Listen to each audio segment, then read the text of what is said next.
أعوذ بالله من الشيطان الرجيم.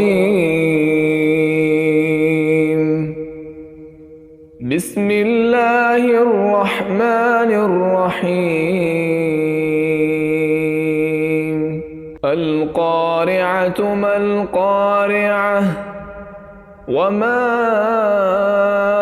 أدراك ما القارعة يوم يكون الناس كالفراش المبثوث وتكون الجبال كالعهن المنفوش